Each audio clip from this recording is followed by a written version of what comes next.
म्हसरूळ परिसरातील कलानगर भागात राहणाऱ्या जागा खरेदी विक्री व्यावसायिक मनीष उमरवाल यांच्या घरावर अज्ञात युवकांनी शुक्रवारी पहाटेच्या सुमारास गोळीबार करत दहशत माजवण्याचा प्रयत्न केल्याची घटना घडली आहे। या घटनेमुळे परिसरात भीतीचं वातावरण पसरलं असून गुन्हेगारांच्या मुसक्या आवळून कठोर कारवाई करण्याची मागणी नागरिकांकडून करण्यात येते आहे। व्यावसायिकांवर युवकांनी केलेला हा हल्ला जागा खरेदी विक्री करण्याच्या व्यवहारातून झाला असल्याचा प्राथमिक अंदाज पोलिसांकडून वर्तवण्यात आलाय।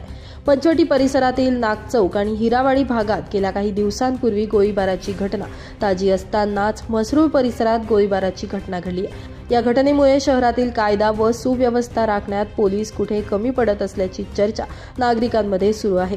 दरम्यान पोलीस आयुक्त शहरातील गुंडगिरी आणि दहशत मोडीत काढण्यासाठी काय ॲक्शन घेणार याकडे आता नाशिककरांचं लक्ष लागलंय।